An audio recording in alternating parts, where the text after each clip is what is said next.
The aftershock and the choice to rise. Light consumed everything. When it faded, Kael and Seris stood in silence among the ruins of the inner ring. The ground still glowed with gold veins, smoke curling upward like breath from a sleeping beast. Kael kept his arms around her until the light dimmed. She's alive. The thought was a prayer disguised as relief. Seris lifted her gaze to him. Did we just break the ring? He looked around, the shattered runes, the silent sky. We didn't break it. He sheathed his sword slowly. We freed it. A low hum filled the air, as though the city itself sighed. Then far above, a crimson flare streaked across the clouds. Seris frowned. That's no storm. Kael's expression hardened. Valen knows we survived. He turned to her, steady, resolute. We finish this. No more running. Seris's heartbeat steadied to his rhythm. Then let's make the world remember why it feared the light. They started walking toward the final gate, hand in hand, united in defiance. Ash and promise. The wind carried the scent of iron and rain as Kael and Seris reached the broken bridge that spanned the city's last divide. Below, black mist coiled like water alive with whispers. Kael tested the stone with his boot. "It'll hold," he said, though the bridge groaned beneath them. Seris brushed her fingers across the air. Runes glowed faintly under her touch, the old language of the lumen answering her pulse. "Not for long. The city's heart is dying." Kael watched her light mend a crack, her golden aura flickering in the storm. "Then we move before it takes the rest of this place with it." Thunder rolled above them. In that thunder came a voice, Valen's, carried on the wind like a curse. "You defy the gods, Kael. You think love makes you strong?" Kael's answer was a low growl. "It keeps me standing." Lightning split the sky, lighting their path forward. Seris reached for his hand. Together they crossed, every step echoing against the ruin like a drumbeat of war. When they reached the other side, the gate to the sanctum of fate waited, vast, silent, and sealed with the emblem of the old kings. Seris whispered, "The prophecy ends in there." Kael nodded once. "Then so do we, or we start something new." They pressed their hands to the gate. Light flared, gold and crimson, and the doors began to open. The gates groaned apart, releasing a rush of air that smelled of old iron and rain-soaked stone. Inside waited a hall so vast that sound itself seemed afraid to cross it. The ceiling disappeared into darkness. The walls shimmered with faint golden veins that pulsed like the beat of a heart. Seris stepped forward first. Every echo of her boots stirred the runes underfoot, and whispers rose, fragments of vows, names, the memory of the world before it broke. Kael followed, sword drawn but lowered. "It's watching us." A soft voice answered, not Valen's this time, something older, neither cruel nor kind. "You stand where destiny was written. Will you write it anew?" Seris swallowed. "We came to end it. Then one of you must speak the truth of your heart, and the other must listen." The light gathered between them, forming a narrow path that led to a pedestal at the room's center. On it lay a fragment of crystal, half gold, half shadow, the heart of the sanctum. Kael's throat tightened. That's what Valen's after. Seris touched the fragment. The moment her fingers brushed it, images struck, visions of the past. Kael on a throne, Valen at his side, her own ancestors blazing with lumen fire. The truth came like lightning. They built this place to bind love and power apart. The prophecy wasn't a warning, it was a cage. Kael's jaw set. Then we break it. The air shimmered again. Valen appeared in the doorway, cloak torn, eyes like molten steel. Break it, he said quietly. You break the cage, the world burns. Seris turned, golden light flaring in her palms. Then we build a new one from its ashes. Valen raised his sword. Kael stepped in front of her. The sanctum trembled as the first strike rang out. Steel against rune, light against darkness, and fate itself shuddered at the sound. Steel and starlight. Valen's blade carved a streak of red light through the air. Kael met it mid-arc. The crash split the silence like thunder. Sparks leapt across the marble floor, lighting the runes beneath them. Seris moved sideways, palms glowing, her breath steadying as she read the rhythm of the two men's movements. Valen's strikes were precise, elegant, but every one carried the fury of betrayal. Still fighting ghosts, Valen sneered, pushing Kael back a step. You never learned that mercy kills. Kael's sword locked with his, their faces inches apart. And you never learned that power without mercy destroys. Valen shoved him away, turning the next blow toward Seris. Gold flared, her barrier caught the blade an instant before it would have reached her. The impact sent her sliding backward, boots carving lines across the stone. Kael caught her arm, steadying her. Stay with me. She nodded once, always. Together they moved. Kael's blade traced silver arcs, Seris's light wove between them, each answering the other without words. The sanctum itself seemed to join the fight, columns shuddering, runes bursting like stars.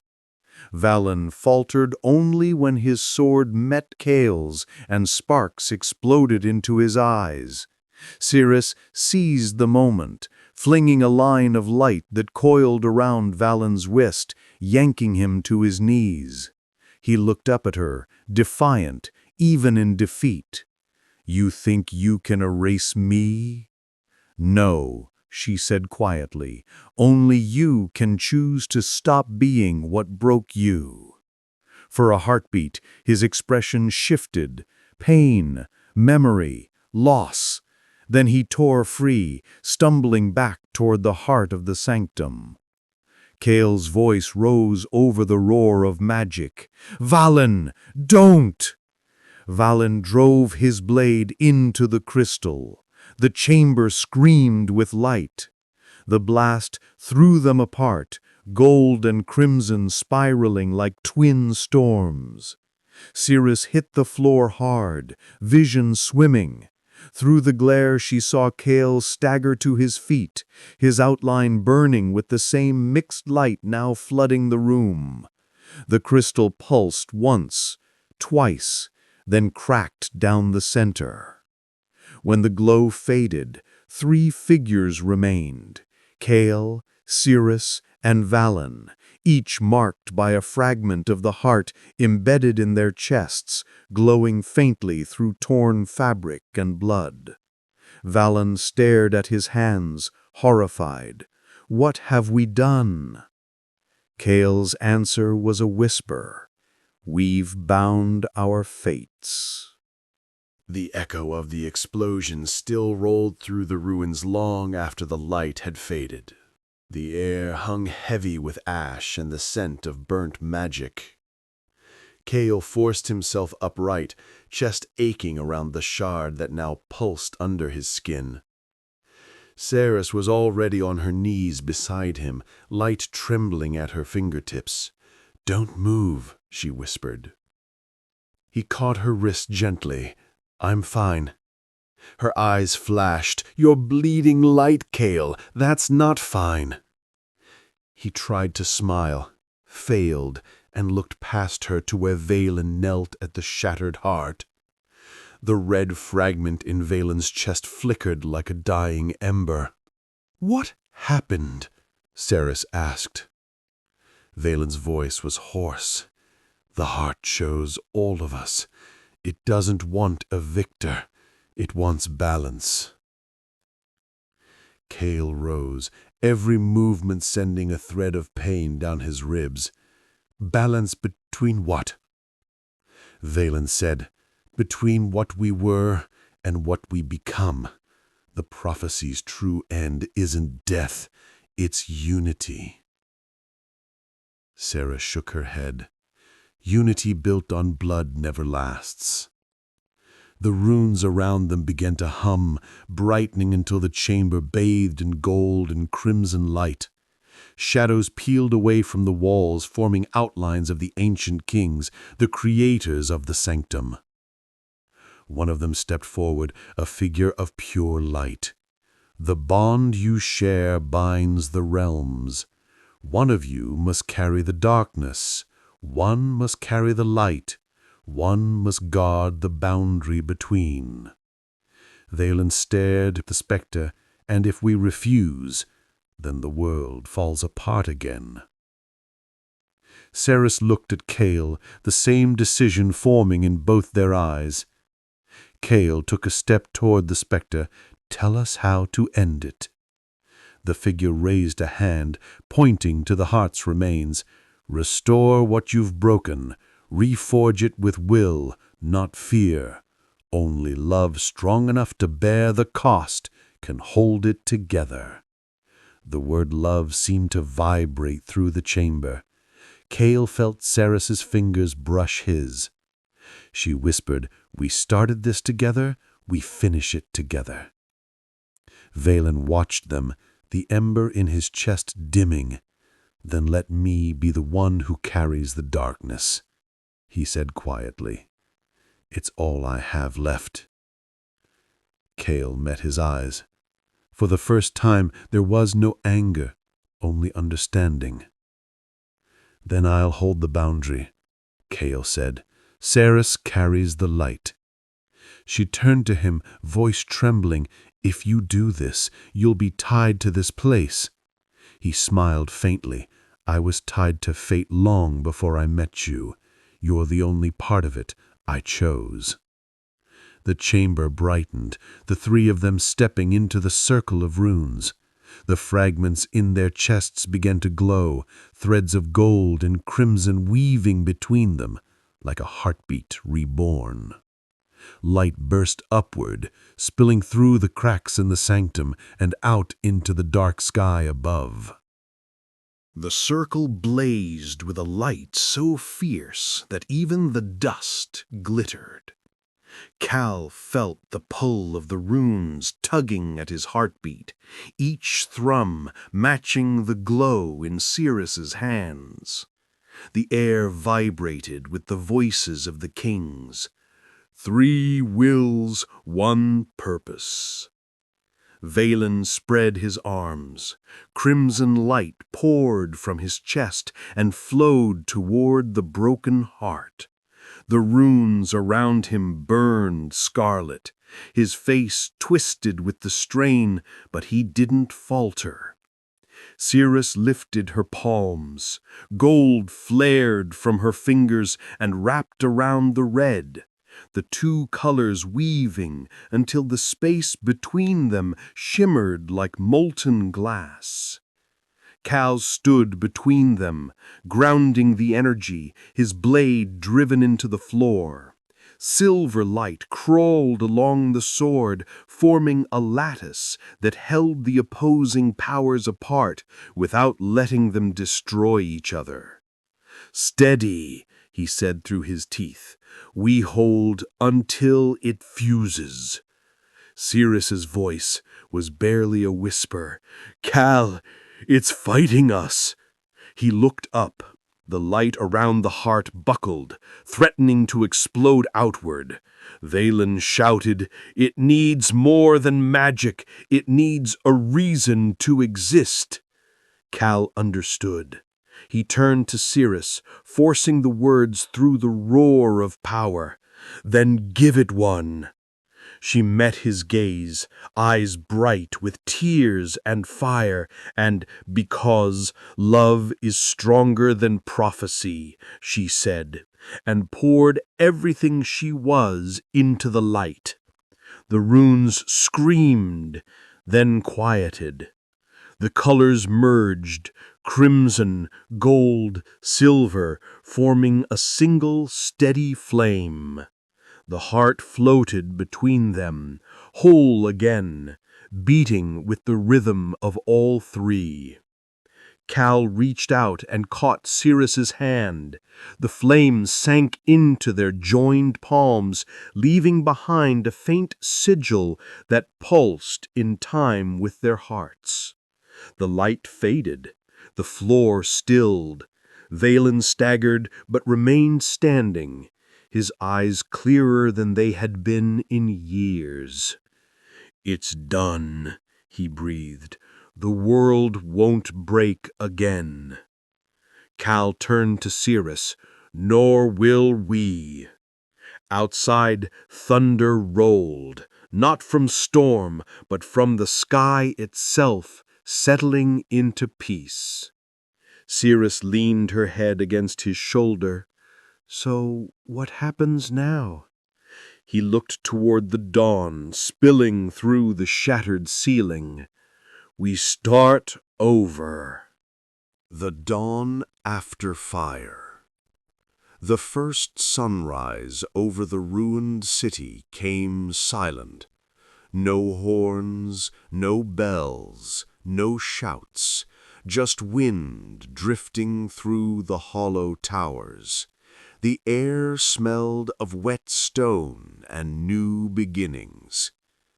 Kael stood at the edge of the sanctum's shattered gate, watching the light crawl across the broken streets.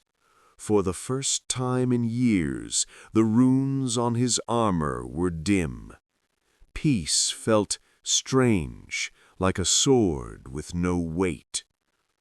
Behind him, Seris approached, cloak rippling around her. "It's beautiful," she said. He turned, a tired smile flickering across his face. "It's quiet. I don't trust it." She came to stand beside him. "You have lived too long waiting for the next strike." Kael's gaze shifted to the horizon. "And you haven't lived long enough to believe in rest."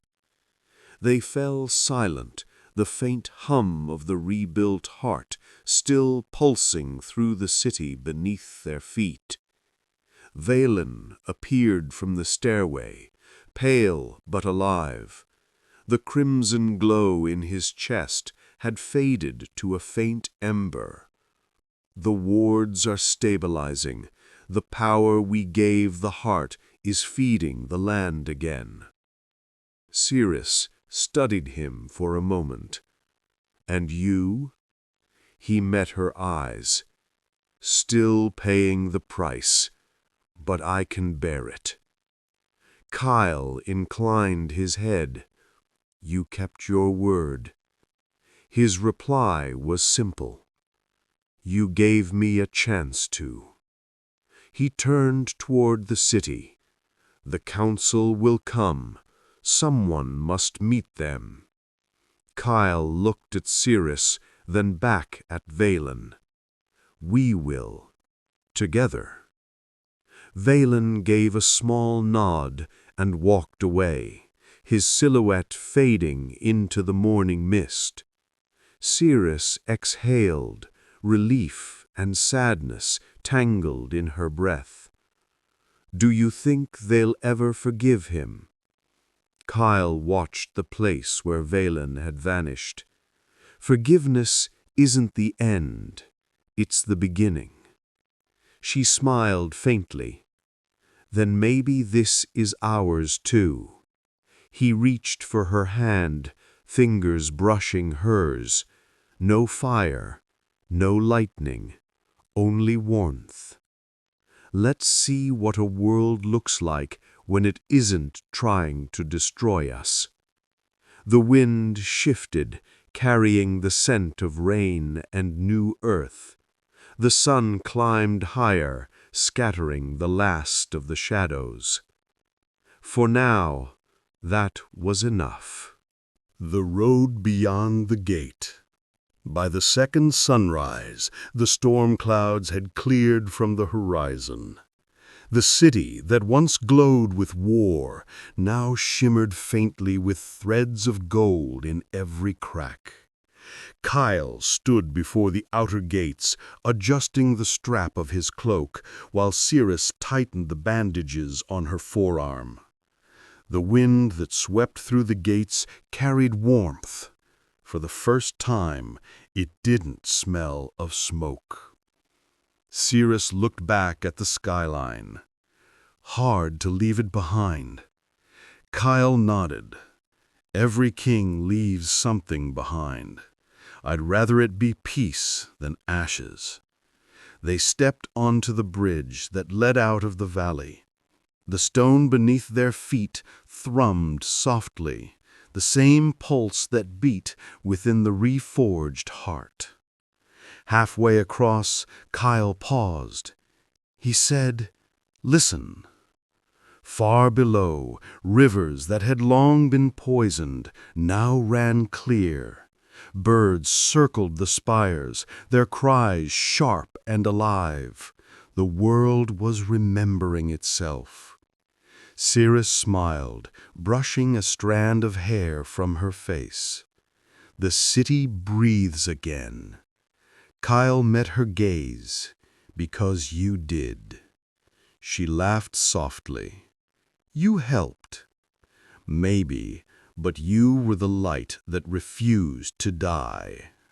They traveled north along the broken trade road. The days were quiet, the nights filled with campfire glow and the hum of unseen magic under the stars.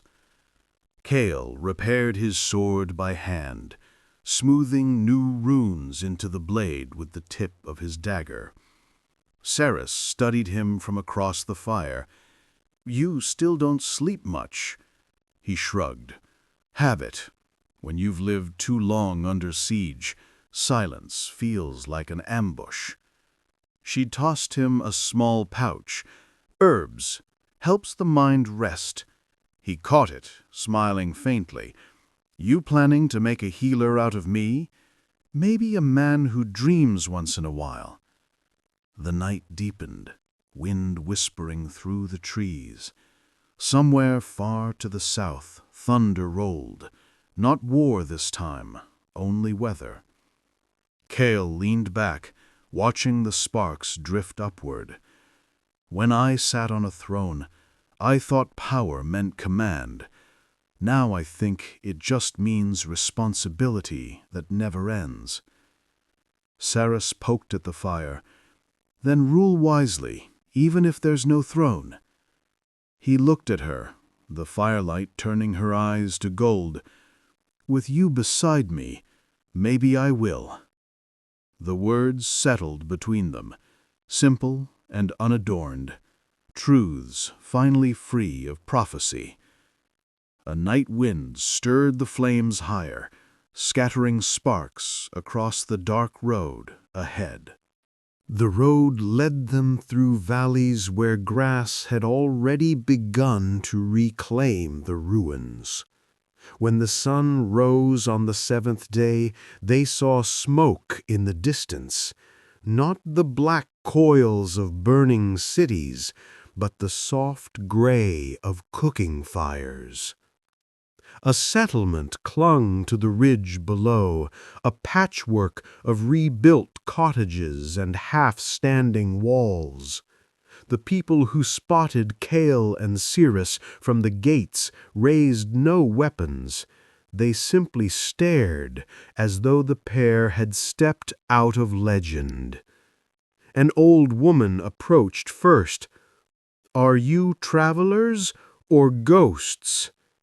Kael bowed slightly. "Just survivors." The woman studied him, then Seris, whose faint golden aura still shimmered in the daylight. "Then you're the reason the river runs clean again." Seris blinked. "The water?" The woman smiled. "It changed the night the sky turned white. Crops are waking. The storms have quieted." Kael glanced at Seris. "The heart's light reached farther than we thought." They were offered bread, a place by the fire, questions they could not answer. When night fell, the villagers sang, low, rough songs of beginnings. For the first time in years, Kael didn't feel the weight of armor around his chest. Threads of the future. Morning came with mist rolling off the hills. Seris stood at the edge of the fields, watching children chase one another through rows of new green. Kael joined her, a cup of tea steaming in his hand. "They don't look afraid anymore," she said. "They shouldn't," he replied. "The world's learning how to breathe again." She turned toward him.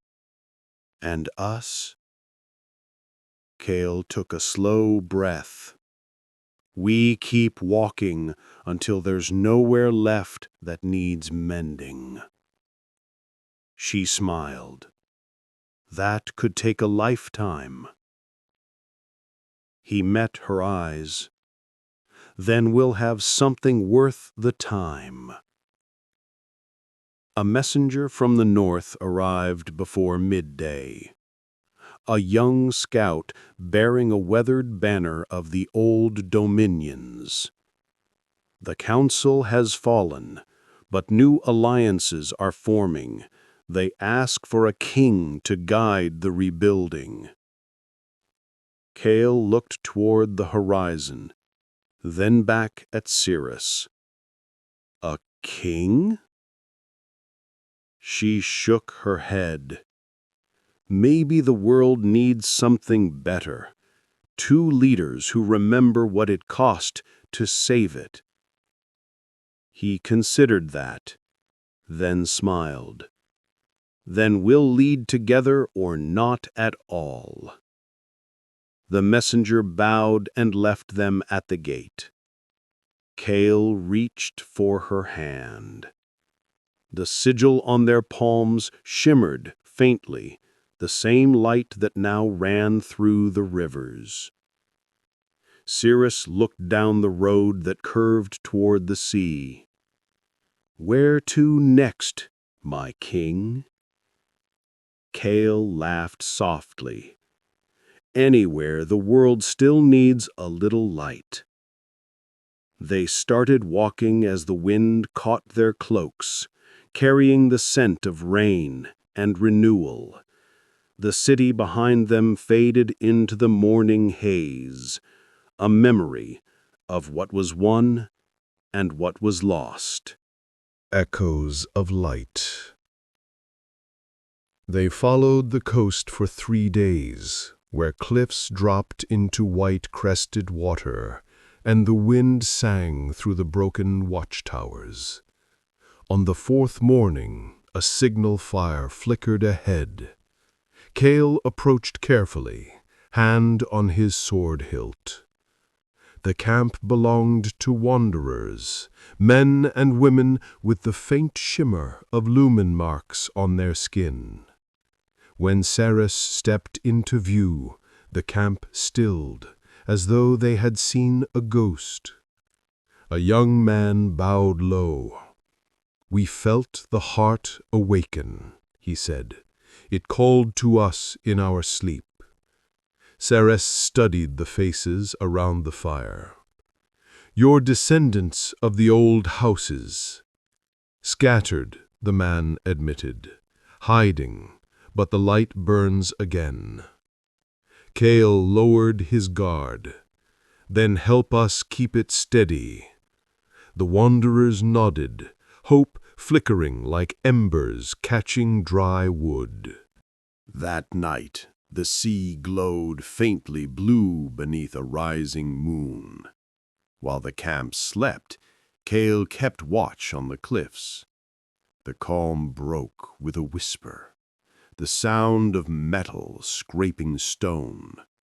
From the surf below, shapes emerged, figures of salt and shadow, remnants of the council's failed conjurations.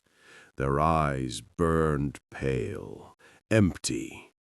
Kael's shout woke the camp. "Form a line!"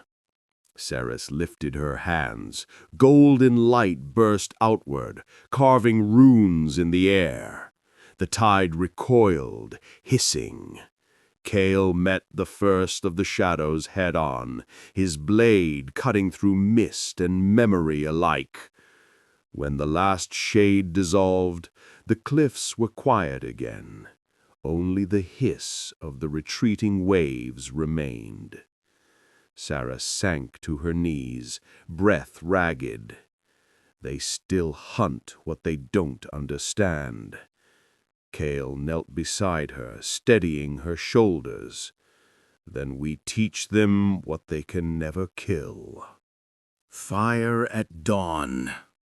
By dawn, the camp had doubled. News spread faster than wind. The king and the Lumen girl had survived, and the world was changing again. Around the fire, Kael addressed the gathered wanderers. "We can rebuild, but not as before. No thrones, no chains. A circle, not a crown." Seris added softly, "Every power balanced by another, every voice heard." The people murmured in agreement. For the first time, the word king sounded less like command and more like guardian. As the sun lifted from the sea, Kael looked at Seris. Her light caught the dawn, painting gold across her hair. He whispered, "This is what I fought for." She smiled, "Then fight to keep it gentle." The waves rolled against the shore like a promise. The stillness before. Weeks passed along the coast. The new settlements rose where the sea met the fields, stone by stone, light by light. Kael had never seen people build without fear driving them. Seris spent her days teaching the young Lumen to shape their glow into healing instead of battle. At night, when the wind quieted, she and Kael walked the shoreline in silence. "The world feels fragile," she said once. "Because it's alive again. Everything alive is fragile." They watched lightning far out over the water. Kael took her hand. "If the storms come again, we'll face them together." She smiled. We always do. The heart's pulse. A tremor rolled through the ground at dawn, gentle but unmistakable. The people paused in their work as ripples shimmered across the earth. Seris pressed a hand to the dirt. A faint rhythm beat beneath her palm. "The heart," she whispered. "It's calling." Kael joined her. "Something wrong?" He said, "Not wrong, restless." That night, the light beneath their skin brightened of its own accord. Dreams came, images of the sanctum, of the heart glowing alone in the dark. When they woke, they both understood. The heart's power was too great to remain bound in one place. It needed guardians across the world. Kael looked at Seris. "Then we find them." The journey divides. By the next sunrise, the decision was made. Small groups of the new lumen and old soldiers volunteered to carry shards of the heart's light to distant lands. At the edge of the camp, Kael fastened his cloak. "You'll lead the northern path," he told Seris. "The light follows you better than it does me." She shook her head. "We lead together." He cupped her face in his hands, the glow of the sigil between them casting faint gold across his knuckles. "For now. But the world's wide again, Seris. If we're to protect it, we must walk different roads." She swallowed hard. "And if the bond fades?" "It won't," he said. "It's written in the sky now." They kissed once, soft, certain, and then turned toward opposite horizons, carrying half of the dawn with each step. Months turned to seasons. Kael rode with the western caravans, mending bridges and teaching scattered towns how to carve runes for warmth and rain. Every night, when the stars burned bright, he felt the faint answering pulse of the mark on his palm. Somewhere, Seris was alive. Her heartbeat folded into the rhythm of the world. In the northern mountains, she guided new lumen circles, showing them how to heal blighted forests and frozen rivers. At times the work was lonely, but each act of light carried the echo of his voice. "We keep walking until there's nowhere left that needs mending." Winter broke with a storm unlike any they had seen since the old wars. Lightning carved a spiral in the heavens, the same pattern as the sigil they shared. Seris stood on a cliff above the northern sea. "Kael," she whispered, "you saw it too." Far to the south, Kael looked up from a rebuilt watchtower and smiled through the rain. Always. He gathered his riders, turned their banners north. The wind carried the scent of snow and something familiar. Home. Days later, when the storm cleared, the heart's glow shimmered above the horizon, guiding both of them toward the same point of light. They met where river and sea met, at the mouth of the valley where the sanctum once stood. Grass had grown over the scars of battle. The heart's pulse now beat quietly beneath the earth, steady as breath.